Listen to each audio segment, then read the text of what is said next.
Good morning, everyone. Thank you for joining us for today's Canyon Conversation. Today, I'm joined by Gary Howes. Gary is the Logan Fish Hatchery Manager. He's here to tell us a little bit about what they do at the fish hatchery and some of the species they raise. Thanks for joining us, Gary. So, Gary, tell me a little bit about what you do at the fish hatchery. What's day-to-day like out there? So we are a typical fish hatchery, so most of our time is spent feeding fish and taking care of fish. We have a unique facility here in that we raise a bunch of species, and so each of those species require different things. And so outside we have our trout, and so we scrape through those raceways to clean them. Inside is a lot more involved. If you look actually over my left shoulder, you kind of see, and you can see it glare off the glass, but we have a recirculating facility that requires a lot more maintenance and cleaning. And then we've got another facility in another building that's not quite as extensive, but requires a little bit more rather than just scraping raceways. But yeah, it's just feeding fish, weighing out feed, and trying to keep their water as clean as possible. Well, how many types of fish do you raise out there? So right now we've got, I think, 5 or 6 species. It varies quite a bit depending on the timing of the year and from year to year what we're raising here on site. Great. Well, tell us a little bit about what's the importance of raising these fish? What do you do with them after you raise them? So it depends on the species. Like I said, we do raise a variety of species. We do have a lot of rainbow trout. That's the bulk of at least the numbers that we raise is rainbow trout. And those fish we stock here mostly in Cache Valley. I guess all the way from Ogden up into the Bear Lake Basin. Is where we raise, or where we stock our fish. Last year, we stocked about 250,000 fish for a total of about 80,000 pounds, and most of those were rainbow trout. So like I said, so the rainbow, those are for angling purposes. We do June sucker as well, and those are conservation. They're a threatened species, and those go back into Utah Lake. We're also raising bluehead sucker, which we're just trying to develop a brood at this point, so we can produce eggs from those and more fry, so that we can, at one point, hopefully in the future, not too far out, we'll be able to stock those back into the Weber River where they came from. We also work with our research component here and raise fish for research purposes. And we also serve as a quarantine facility for eggs that come from out of state, so that any possible disease isn't spread throughout the state as they come into the state. A lot of different things. So it's probably pretty likely then our anglers in the valley here, if they've caught a rainbow, that maybe it came from your hatchery. I would almost guarantee that probably if they caught a fish, I think that at one point the estimates were 80 to 90% were hatchery raised fish. So yeah, there's a good chance if you've caught a fish here in the valley, it probably came from here, from the fish hatchery. Yeah, so you're fulfilling a lot of different roles, from recreation to, like you said, research. And I'm going to link, we did do a Canyon conversation with some of your coworkers, Danielle and Robert, about some of their research as well that you're supporting. So let's dive into, tell us a little bit about what you're doing with, you mentioned 2 different species of suckers fish. What are you doing with those 2 species? So the June sucker back in 1986 or 87 were listed as endangered. And since then, we have been raising them here on site. Well, since 1990, we brought them here to our facility, and we've been raising. We have a brood group that we use to spawn every year. They've been here. They're lifers here. Some of this fish, we actually have fish here on site from 1989 still. And every June we spawn those for eggs, and we bring those eggs right into this facility where I'm at. Like I said, right there. Actually, if you can see inside there, there's a bunch of tanks, and we actually have 2-year classes in there. And we raised those fish for 2 years until they hit the 12-inch mark, and then we sent them down to Utah Lake to bolster the population down at Utah Lake. Great. So 1989, those are some fairly old fish. How long do these June sucker fish live for? They live up to about 40 years. Yeah, wow. 89 is a pretty old fish even for them. And I mean, fish in captivity usually do better than they do in the wild, just because of the predation and things like that.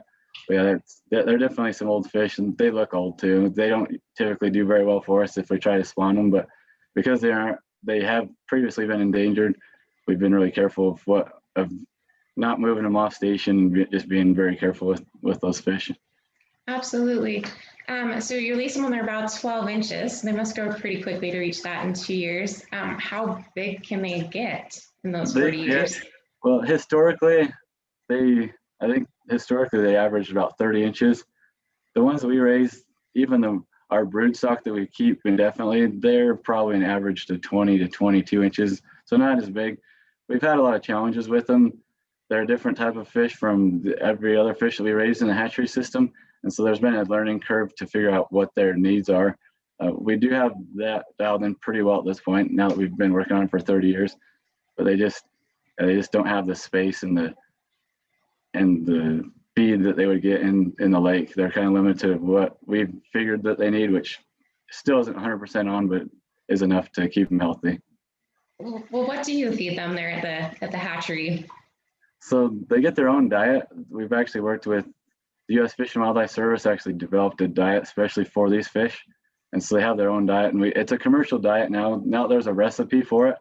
We just have it contracted out, and they make exactly what we need. But it's a unique feed just to the June sucker. Nice. So I'm sure that's comparable. I mean, as comparable as it can be to their wild diet, but when they're out in Utah Lake, what would they naturally be eating? So they're zooplanktivores, so they're just kind of swimming around in the middle of the column of the water. They don't. So when a lot of people think of suckers, they think of fish that are down at the bottom rooting around eating vegetation and things. These are a little bit different. They have a kind of that's a smaller mouth, and they're more of a filter feeder. So they're just searching for those small organisms that kind of float around in the water column. All right, so they're not down at the bottom like you might think of sucker fish. A lot of people probably think bottom feeders. Cool. Yeah. So am I right in thinking that the only place they're native to then is Utah Lake and like the Provo River? It is, yeah, and that's part of the reason why they're endangered, because they're only found in Utah Lake. Once that population got down to smaller numbers, then it became an issue because they are only found there in Utah Lake and the Provo River. Mm-hmm. And what caused that population to start decreasing? There's lots of things that have gone into it. A lot of it's predation. There's a lot of species in there now that weren't in there as they evolved. And there's also a lot of this human-caused effects that have changed. There's pollution, there's channelization of the river, lots of things that have contributed to the decrease in the population. Absolutely. So it's pretty neat that you're able to kind of help boost that population and bring it back. I understand you recently had some success and they were downlisted. They're doing a little better. That's correct. So they were, like I said, in 86 or 87, I forget exactly when, but they were listed as endangered, which is kind of the last step before they're completely extinct. And at that point, I've heard lots of estimates, but somewhere between 200 and 1,000 reproducing individuals were alive in the lake at that point. So not very big, especially for a lake the size of Utah Lake, which is a massive lake. So they listed them. And since then, like I said, we've raised close to 1 million fish just out of this facility. And then we do stock them back into the lake. So there is some natural reproduction that occurs in the lake as well. And so they have every so often, I believe it's on a 5-year rotation, they revisit the population numbers and see where they're at to see if they need more work, if they can start to downlist in this case. And that's what they did. So over the last few years, they've been working on changing the rule, which downlists it from endangered to threatened. They petitioned the U.S. Fish and Wildlife Service, and that has been approved. And so officially, as of the first of this year, I believe it has been downlisted from endangered to threatened. So it is a step in the right direction for this fish. Great. Well, I don't know as much about the bluehead sucker that you mentioned. Would you share a little bit about what that fish is, where it lives, and why you're raising that particular fish? Yeah, I'll tell you what I know. So I'm just a fish farmer, and the biologists know a lot more about the fish than I do. And it's a new fish to us. So we brought it here on site 2 years ago. And these fish came from the Weber River. They're found in a couple of ranges here in Utah, but the Weber River is the closest to us. And over the years, it's kind of the same thing. They've been monitoring that population and noticed it hasn't been doing as well as they'd hoped. And so they've gone stream sides to actually have rafts. So they float down the Weber River. They shock the fish up and catch them when they're spawning. And then they actually float them down to us, and we've spawned them and brought the eggs onto a hatchery. And that's what we're raising here. These are a little bit different. Well, they're a lot different from the June sucker. They're actually a scraping fish. So they actually scrape algae off of rocks and other substrate that would be in the river itself. So like I said, lots of differences between the two. And we're kind of in the beginning of this program. We're to the point where we're trying to figure out what they need. like we were 20 years ago with the June sucker in terms of feed. And so we actually have gone back to the U.S. Fish and Wildlife Service, and the same people that developed it. It's actually the same couple up in Bozeman, Montana at the Fish Technology Center. And they've been looking at all the nutritional needs for this fish as far as we know. And we went back to the original June sucker diet and started modifying it. And we just barely got our first feed order specially designed for these fish about 2 months ago, I believe. We've been really struggling with them. Just because their nutritional requirements are so different from the other fish, they've developed a lot of deformities and have had some issues that way.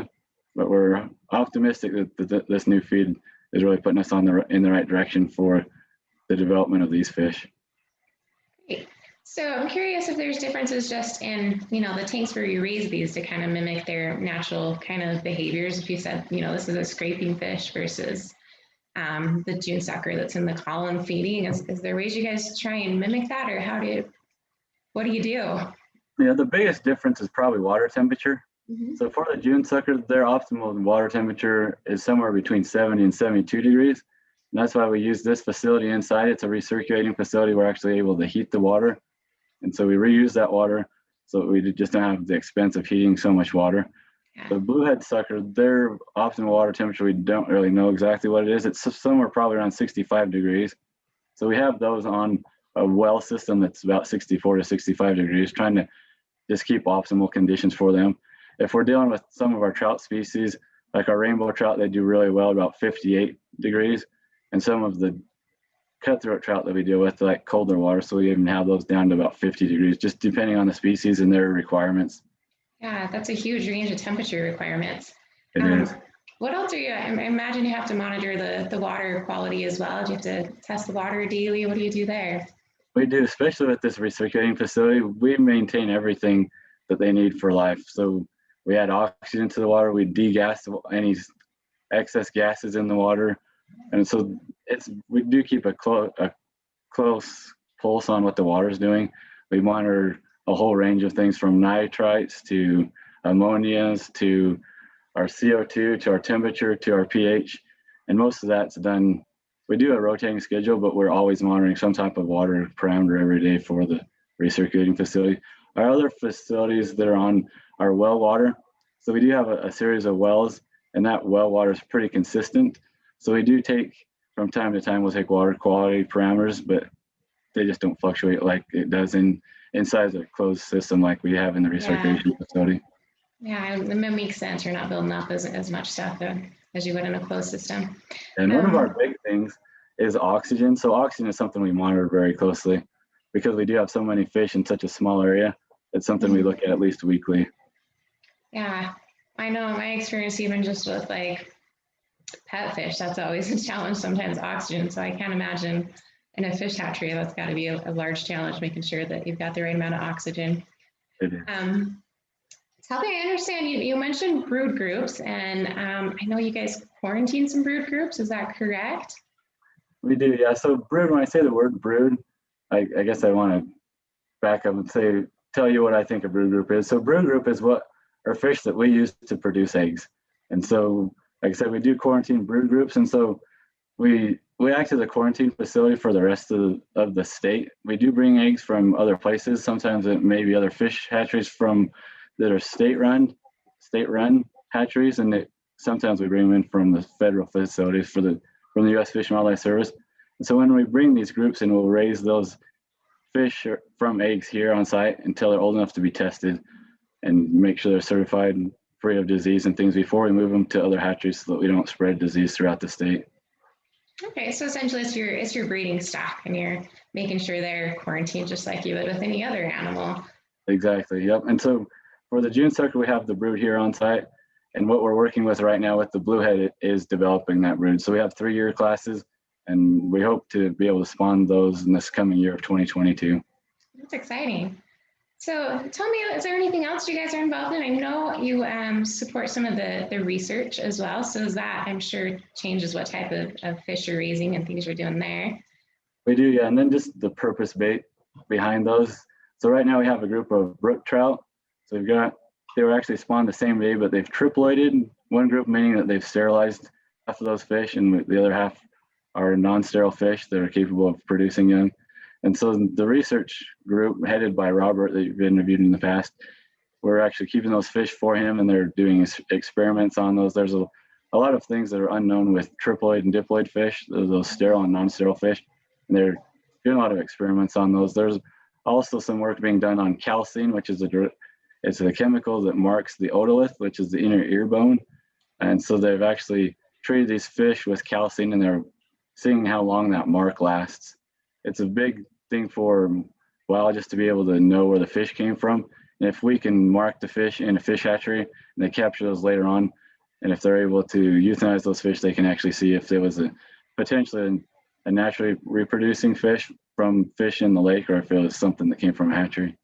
Oh, interesting. So it's almost like a genetic marker in a way that they can identify where that fish came from. It is, but we don't know how long that mark lasts. And so part of the work that he's working on is every few years they're going to come through and cull some of these fish and look at those ear marks to see how well they've maintained that ear mark. So it's something that's not only to the state of Utah. A lot of the work that Robert and the research crew does gets published, and that is spread throughout all the U.S. and actually throughout all the world that does aquaculture. Great. So, I mean, you mentioned a lot of different things you're doing to keep these fish alive and for their health. So I imagine you wouldn't want to keep all your brood groups there in Logan in case something happens. So what do you do to take care of that problem? Right, yeah, so we're the only ones that have the June sucker brood, but the other brood groups like our trouts, they're spread out throughout the state. We do have 3 brood facilities that deal with the different groups so that all of our eggs, so to speak, aren't in one basket. If something happened at one hatchery, we wouldn't lose all those brood for the whole state. Great. Well, anything else you want to tell us about what you're doing there, the services you offer there at the fish hatchery? One thing I have failed to mention so far, so the biologists in the state also do wild spawns, so they'll go streamside. And most of these are conservation groups, so cutthroat trout. And so those groups typically come through us as well, just similar to the quarantine that we do for eggs that come out of state. That we'll also bring those eggs here, and we'll raise them long enough that the fish health crew can inspect those to make sure that they're good to go to the hatcheries that hold the brood so they can spawn in the future. Yeah, and I will also link that. I remember Danielle showing pictures and telling us exactly how those health checks, what they look like, so we can link that. I'm also curious. Go ahead. I was going to say, we do work really closely with Danielle and her crew. Like she said, they do inspect all the fish in the state. So once a year, they come through our hatchery as well, and they have to pull out a sample from every lot that we have on station. Sometimes we can have up to 10 or 16, even 20 lots on station, and they sample all those to make sure that every group that we have is disease free, so that we can either move those to other hatcheries or move those fish and stock them out for angling purposes. Yeah, that's really important to keep our water systems healthy and those fish populations healthy, especially for our anglers that love to get out and angle. I'm curious, once these fish, you've raised them, you're ready to send them out there, what does that introduction process look like when you're stocking areas? So it depends on how we stock them. The state uses there's a whole panel of options for us. Typically, most of our waters, because we typically stock only reservoirs for the most part, they're usually accessible with ramps and things that we can stock. But the process really includes just getting the fish out of the raceway. So we'll crowd them up. We have crowding screens, and we'll push them all into one small area, and we'll catch them just with nets, and we'll load them into a tank on the back of a truck. Depending on the vehicle, we do have 4 tankers that are semis, and each hatchery also has their own stocking truck. So we have a single flatbed truck that we have a tank on, and we'll fill those full, and then we'll go to wherever we're stocking. Say here in the valley, Hiram Reservoir is a big one that we stock. Yeah. So we'll haul up to 800 pounds of fish at a time, which depending on the size can be anywhere from a couple thousand to maybe tens of thousands if they're small enough. Yeah. But typically, if they're a 10-inch fish, we're looking at about 2,500 fish per load. And so we'll take them on the truck and we'll back down the ramp. We have a tube we put on the back of our tank. There's a valve we open up. We call it blowing them out. We just open that valve up, and that's exactly what it does. It blows them right out of the tank and right into the river or the reservoir. Wow, that would be interesting to see. So Hiram's a pretty big reservoir. How many loads do you have to take out there, and in a typical summer, I guess? So it's changed. Within the last couple of years, the state has moved from smaller fish. So we used to stock more smaller fish, and now we're stocking fewer larger fish. And so I believe it takes, I have to go back and calculate, but it's a lot. It's probably 5 or 6 trips every time we stock it. Yeah, that is a lot. We used to stock about 80,000 fish a year into Hiram. That number's really decreased with the increase in size, but it's still a lot of trips. One group that we do still raise, at least for this year, we have a group of 60,000 rainbow trout that go down to Panguitch Lake, all the way down in the Panguitch area, and that is 20,000 pounds worth of fish. And we usually have we have 2 semi-truck drivers that have the 4 tankers, and one of them hauls a trailer, so he has 8 tanks. The other truck has 4 tanks, and it takes us 3 days to get those fish out. I was gonna say, that's a pretty, I've been down to Panguitch Lake. That's a fairly long drive if we got a tank full of fish. It's quite a ways, yeah. And because we do have oxygen and things on the truck, they can handle that fairly well. But yeah, that's quite a trip. That's one of the longer trips. I hope it's one of the longer trips that fish in the state take before they get to their final destination.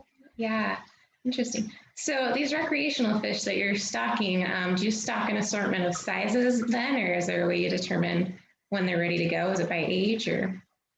Yeah, so that's all determined by the biologists in the regions. So they go through and they sample their waters and they say, these are how many fish we'd like. And then they, like I said, with the increase in size, that's kind of based on research that other states have done. Idaho's been at the forefront of that research, and they found that the larger fish return to the krill more frequently than the smaller fish, meaning that they're more easily caught and they're found more frequently than the smaller fish. And that's why they've gone to the bigger fish.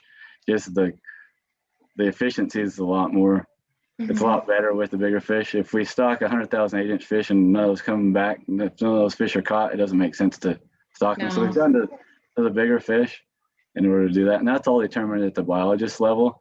And so each water is a little bit different based on their management goals. And so that's all determined by the biologists and the hatchery coordinator out of Salt Lake. But they do vary a little bit in size depending on where they're going. I know that some of our stocks have gone, they used to be 8 to 10 inches. Now they're 10 to 12 inches based on where they're going. Great. Yeah, so a lot of just different factors that are going in from your crew taking care of the fish to the biologist determining when to release them and how big and everything, monitoring for disease. Is there anything else you want to share with us today, Gary? No, I think that's about it. Great. Well, we really appreciate the work that you guys do out there. I know it's so important, not only for those sensitive species that we talked about, like the suckers, but just keeping our waterways disease-free and offering those recreational opportunities for so many people that love to fish. So thank you for joining us. We will have our next canyon conversation posted right here on YouTube in 2 weeks. Bye-bye, everybody.